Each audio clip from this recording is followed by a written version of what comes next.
Buenos días. Nuevamente agradezco la invitación para participar en esta plática, en este primer curso de interpretación. Y bueno, les voy a hablar sobre el HLA B27. La agenda de esta plática la he dividido, como pueden observar, primero un recordatorio de este sistema de antígenos leucocitarios humanos. Posteriormente hablaré de manera más puntual en el HLA-B27 cuáles son las hipótesis que hoy en día están en boga y que tratan de explicar por qué este HLA-B27 está asociado con ciertas enfermedades inmunológicas, y finalmente cuáles son las enfermedades autoinmunes en donde sí nos puede servir la determinación de este HLA-B27. Van a ver en algunas diapositivas algunas abreviaturas muy comunes. La siguiente. Y bueno, básicamente comenzar diciendo que este sistema HLA genéticamente es codificado en el complejo mayor de histocompatibilidad, en el cromosoma 6, y como podemos observar en la imagen, tenemos dos tipos de complejo principal de histocompatibilidad, que es el de clase 1 y el de clase 2. Para fines muy sencillos, y seguramente ustedes dominan mejor este tema que yo, pero nada más recordarles para qué nos sirve el HLA. En realidad, los linfocitos T, para poder reconocer aquellos antígenos que pueden venir de bacterias, de virus, etc., no los reconocen de manera aislada, los tienen que reconocer siempre y cuando estos antígenos sean presentados por la famosa célula presentadora de antígenos, y es ahí cuando tiene cabida este sistema de HLA, antígenos leucocitarios humanos. Entonces, de ahí que tenemos dos clases: la clase 1, que se va a encargar de presentar estos antígenos al linfocito T, CD8 o linfocito citotóxico, y la clase 2, que se va a encargar de lo mismo, pero lo va a presentar al linfocito CD4 o al linfocito cooperador. Esa es básicamente, a muy grandes rasgos, la función que tienen estos sistemas, y por eso es que juegan un papel muy importante en lo que es la inmunidad y el autorreconocimiento. Bueno, esto es básicamente lo que les acabo de decir, solamente puntualizar que la célula presentadora de antígeno que va a participar en la presentación de estos antígenos a través de la molécula clase 2, principalmente por excelencia, van a ser los macrófagos y las células dendríticas. Y bueno, ¿qué es lo que llega a suceder en algunas enfermedades de tipo autoinmunes o enfermedades inflamatorias? Si en algún momento llegara a suceder algún tipo de mutación en la unión de esta molécula, se va a unir al péptido antigénico. Si en esa hendidura de unión pudiera haber algún tipo de mutación, eso nos podría explicar en algún momento dado el por qué este sistema ahora va a participar en enfermedades de tipo autoinmunes o enfermedades inflamatorias de forma crónica. Esta imagen es solamente para ejemplificarles una vez más cómo esta molécula, este complejo principal de histocompatibilidad va finalmente a reconocer al péptido antigénico a través de un sitio de unión, que ese es el sitio denominado hendidura, y estos se van a estar presentando en la membrana, y es así como lo va a reconocer un receptor específico del linfocito T, en este caso el CD8 o de citotóxico. Y bueno, básicamente quiero comentarles que este sistema HLA se ha estudiado mucho, sobre todo en temas de trasplantes, pero en las últimas 3 décadas ha habido mucho estudio, mucha investigación en estos sistemas de antígenos leucocitarios porque se han asociado a un sinnúmero de enfermedades inmunológicas. Se han hecho en los últimos años estudios de polimorfismos de HLA que sí tienen asociación con enfermedades muy puntuales. Bueno, hablando ya en temas del HLA-B27, este se describe en 1973 y este HLA-B27 pertenece a la clase 1, porque en la clase 1 tenemos las moléculas de HLA, el A, el B y el C, que fueron los 3 primeros genes que se describieron de esa molécula, y a esta clase 1 pertenece el HLA-B27. La verdad es que todavía no se sabe mucho sobre esta partícula y realmente cuáles son sus funciones en el desarrollo de las enfermedades inmunológicas. Hay mucho todavía por investigar, pero se han propuesto ciertas teorías o ciertas hipótesis en cómo participan en estas enfermedades inmunológicas. Más adelante, en 1995, se identificaron algunos subtipos naturales del HLA-B27 y por eso es que ahora lo vemos el 2701, 2702, 2703 hasta el 2706. Una de las teorías, y es precisamente la más antigua de ellas, es la de mimetismo molecular, y hoy en día se habla de la misma teoría, pero un poquito más estudiada, y se le da el nombre de la teoría del péptido artritogénico. Pero básicamente esta teoría, ¿en qué consiste? En una respuesta inmunológica, como cualquier respuesta que se inicia hacia un péptido o un agente infeccioso y que posteriormente esta misma respuesta se empieza a perpetuar y se empieza a dirigir contra la partícula que hemos hablado, que es el HLA-B27. ¿Por qué se da eso? Por similitudes entre el HLA-B27 con el péptido del agente infeccioso, y es la teoría del mimetismo molecular. Sin embargo, esta teoría ha evolucionado un poco y hoy la podemos encontrar como la teoría del péptido artritogénico, en donde sí se ha identificado que los pacientes, que vamos a ver más adelante cuáles son las enfermedades asociadas a este HLA-B27, pero casi siempre tienen un antecedente de una infección, que puede ser hasta 4 semanas antes de que desarrolle la enfermedad inmunológica.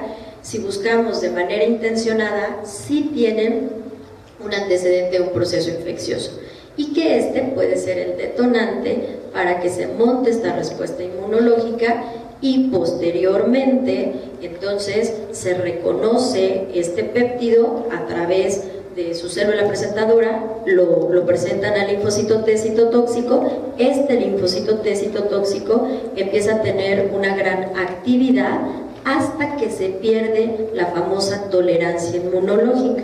En condiciones normales, nosotros no actuamos en contra de nuestros propios antígenos debido a esta tolerancia inmunológica que tenemos, pero cuando se llega a perder, es entonces cuando el linfocito T citotóxico empieza a actuar en contra de nosotros mismos. Y entonces es lo que básicamente explica el por qué un péptido antigénico externo en algún momento dado puede estar implicado en una lesión tisular y finalmente en una inflamación crónica. Sin embargo, hay todavía algunas corrientes o algunas premisas que nos hablan de que esta teoría pues no es tan aceptada. ¿Y por qué? Porque se ha podido inducir, por ejemplo, enfermedades asociadas con el HLA-B27, se han podido inducir en ratitas transgénicas sin que necesariamente haya la participación de las células T, CD8 o células citotóxicas, y esto pues está en contra precisamente de la teoría del péptido artritogénico. Y bueno, igual este esquema para ejemplificar lo que les acabo de comentar. Básicamente tenemos que la bacteria o el virus obviamente se internaliza y finalmente se procesa junto con el HLA, se va a ir a presentar a la membrana celular y aquí vemos cómo lo reconoce esta célula T citotóxica. Pero bueno, hay algunas, les decía yo, todavía debates sobre la realidad de esta teoría. Y bueno, en esta imagen lo que quiero mostrar son las diferentes estructuras o las diferentes formas en las cuales se puede presentar el HLA-B27 y que puede inducir, al final de cuentas, procesos de artritis.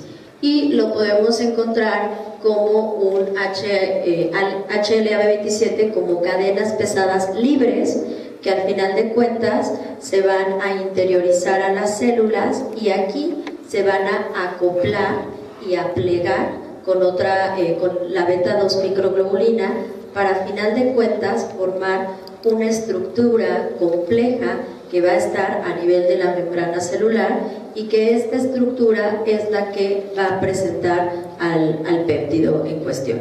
Y otra de las formas en las cuales puede estar el HLA-B27 es que no lo encontremos como habitualmente lo vemos en la membrana, sino que lo encontremos aún en el interior de la célula, que todavía no esté plegado, que todavía no se presente en la superficie. Y esta teoría, y ahorita la vamos a ver más de cerca, esta teoría también pudiera explicar por qué esta partícula induce un proceso de artritis o inflamación mediada principalmente por las células, los DH17.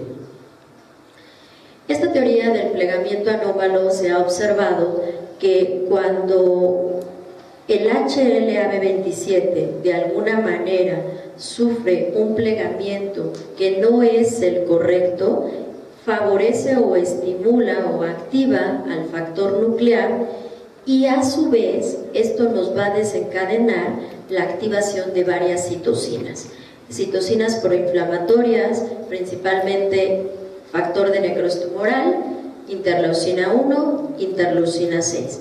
Esto en la clínica, ya trasladado al ejercicio clínico de diario, es súper importante. ¿Por qué? Porque hoy en día los medicamentos que estamos utilizando para los pacientes que tienen enfermedades reumatológicas asociadas con el HLA-B27 son medicamentos que precisamente van a bloquear al factor de necrosis tumoral, otros medicamentos que van a bloquear a la interleucina 6 y hay medicamentos que bloquean a la interleucina 1, aquí en México no los ocupamos, los que ocupamos son el bloqueador de interleucina 6 y los bloqueadores del factor de necrosis tumoral y les va excelentemente bien a estos pacientes.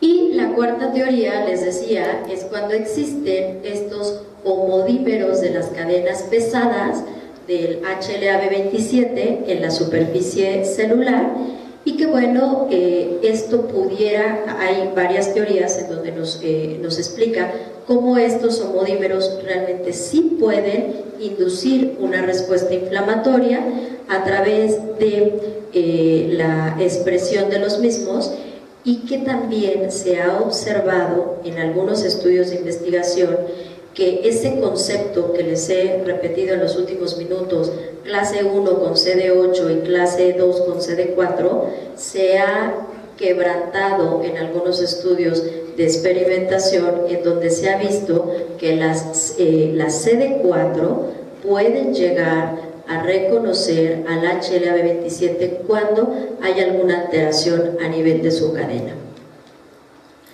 Bueno, ya hablando un poco más sobre la parte clínica, ¿cuál es la utilidad de esta partícula? Pues en general de las HLA se han asociado a muchas enfermedades y en concreto del B27 principalmente son enfermedades oculares o enfermedades sistémicas, pero que pueden tener manifestaciones oculares. Comentaba ya los subtipos que se describieron alrededor del año 95, pero que en realidad no hay ninguna asociación entre determinado subtipo y las enfermedades inflamatorias.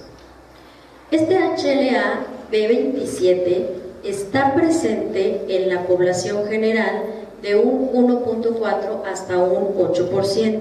¿Y por qué esta variación? Depende mucho de la población, de la localización geográfica.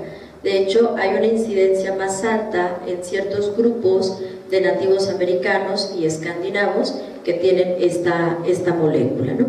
Y bueno, en los pacientes que llegan a tener manifestaciones oculares, la principal manifestación ocular es la uveitis anterior. No siempre está presente, pero en un buen porcentaje. Y afortunadamente, los oftalmólogos, cuando llegan a detectar una uveitis anterior, por lo menos a mí me ha tocado aquí en la ciudad de Puebla, es que refieren de inmediato al paciente con el reumatólogo. A veces el paciente llega con el reumatólogo y no sabe ni por qué lo enviaron, si su problema es ocular, pero porque puede ser la uveitis la primera manifestación de una enfermedad sistémica muchos años antes de que el paciente desarrolle la enfermedad reumatológica como tal.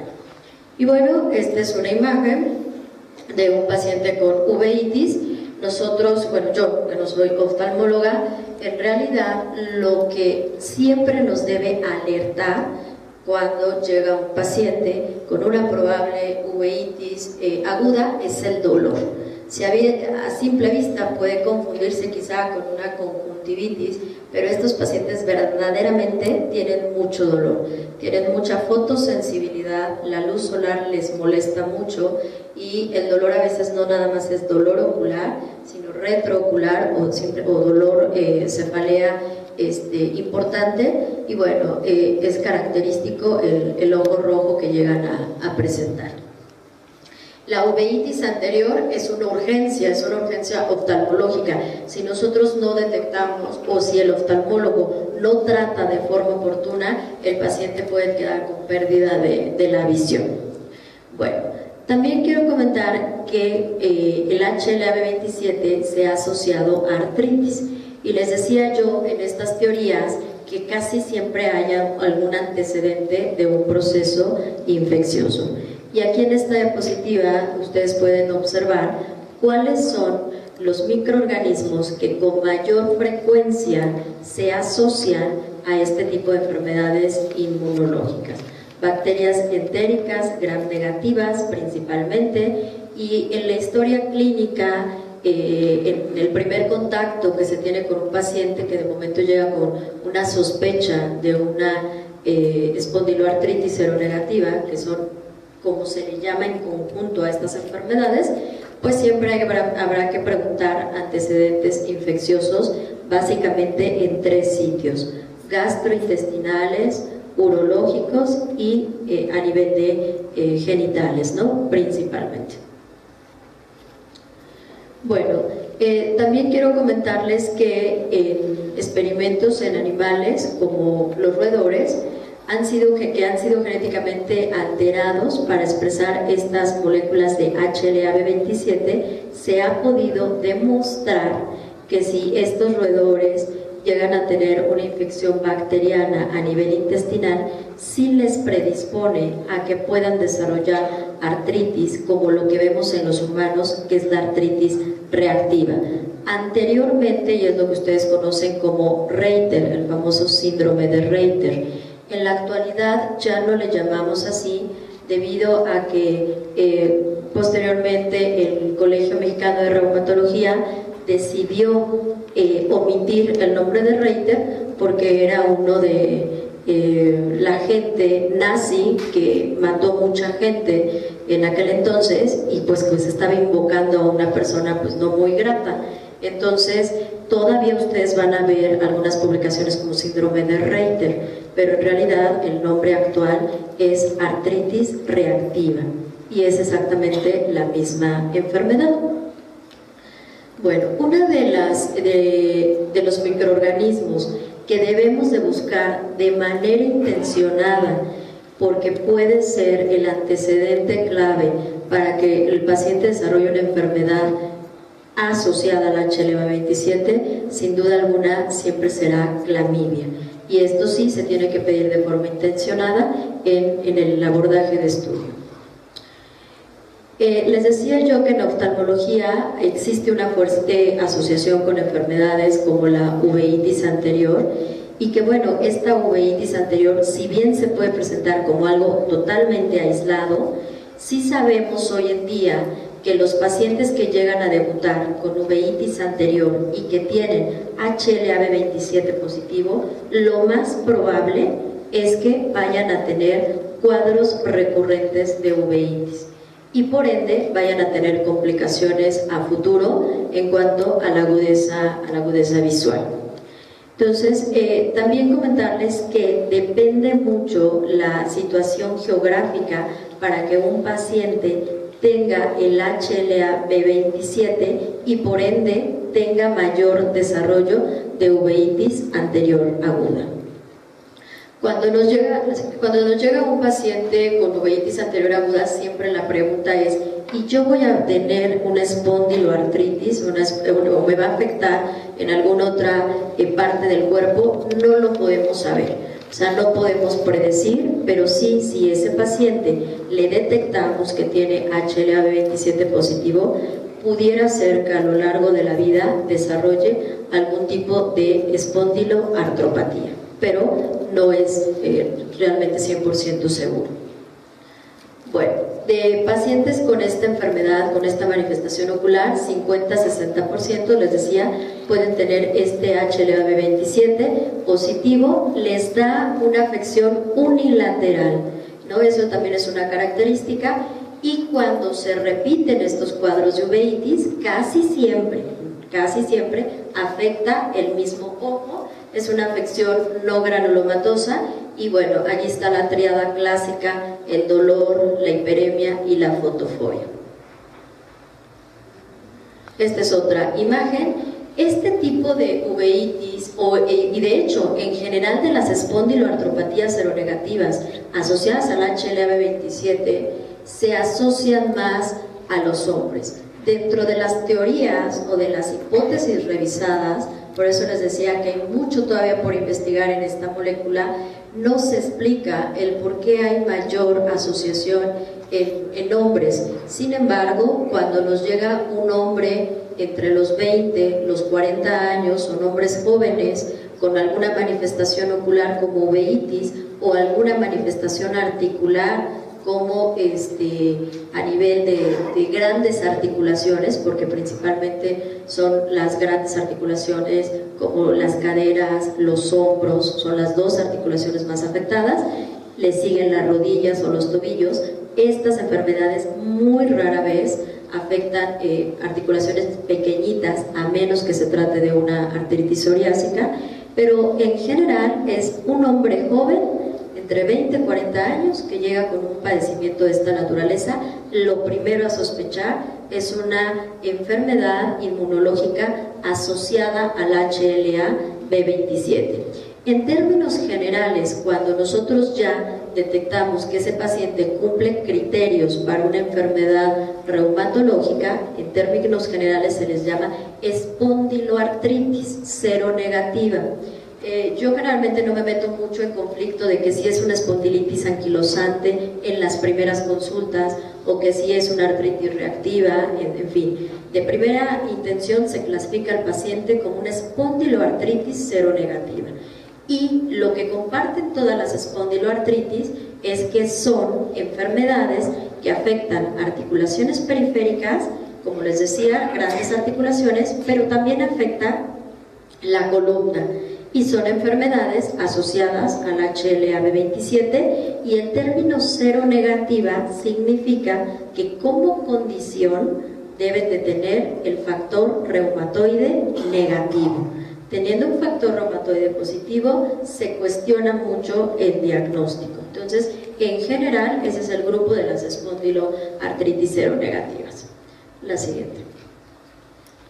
En estos pacientes también, cuando llegan a tener esta uveitis anterior aguda como primera manifestación, siempre tenemos que hacer diagnósticos diferenciales e investigar si verdaderamente es una cuestión inmunológica o puede ser algún otro proceso de índole infeccioso.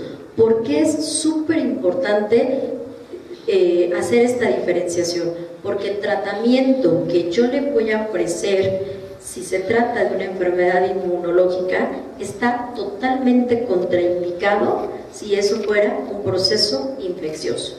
Por eso es que sí tenemos que hacer una división y el descartar que no sea nada de índole infeccioso.